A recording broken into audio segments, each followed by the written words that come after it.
Hey guys, managed to get the last little bits of the frame disassembled, so we're gonna stick it in the juice. Well, technically there's still one more piece. The firing pin is pinned in, and I believe it's done through that hole, and then comes out over here, but it looks like that's not really designed to come out. It's kind of blended into the frame actually on that pin, so I'm just going to try running it as is with the electrolysis and hoping for the best. Should be able to see this fairly decently here. Give you a once over so we can do a before and then an after once this is out. Yeah, let me just do a couple of quick passes so you can see, and then we'll swap the light on and do a couple more passes. But I think this will refinish real nice. Alright, now with the light, I think in this you should be able to see it pretty well. It's not bad. Not bad at all.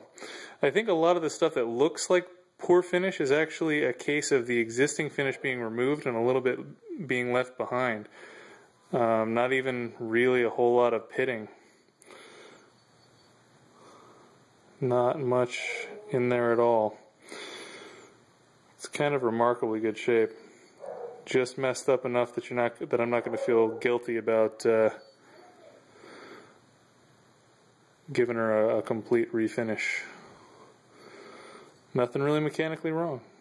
It's just going to be a fun gun. Alright, I'm going to get this into the zapper. So, we'll be back in a number of hours. Alright. Hey guys, AJAX 22 here. Just pulled the frame out of the first electrolysis dip and wanted to show you what she's looking like. Pretty decent, all things considered.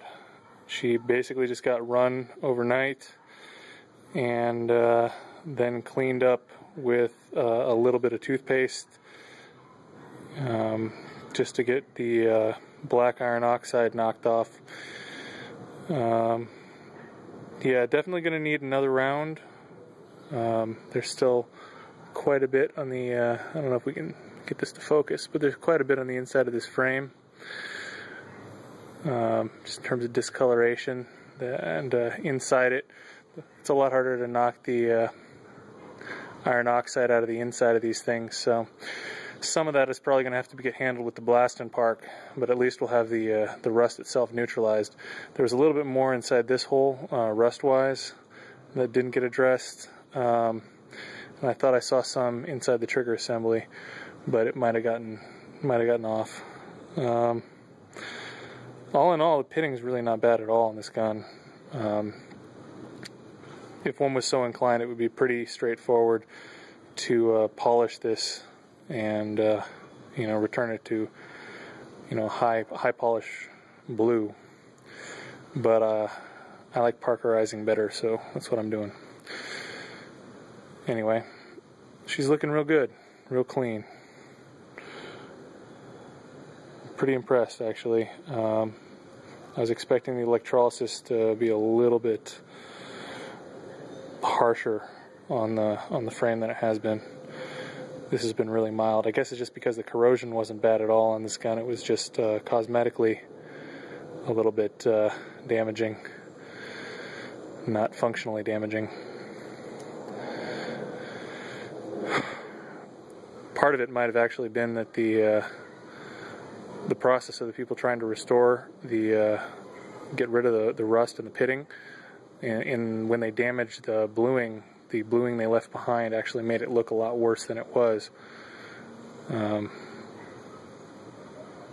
really know how to explain this. Maybe they had wraparound Hogue grips on it or something that covered this while it was lost in the snow. I don't know. Either way, it's coming along. I'm probably not going to be able to get another round of electrolysis on this over the weekend. I don't want to leave it, and I have to disappear briefly to go do some other errands, so I'm not going to be able to babysit, and I kind of don't want to leave it unattended. So I'm going to start doing some work on that Auto 5 instead. So we should be able to get back to this early next week, at which point I think we got 1, maybe 2 more rounds of electrolysis before she's ready to go and get blasted and parked, and we got to do all the internal still, which is going to be a one piece at a time kind of deal. All right, that's where we're at. Have a good one.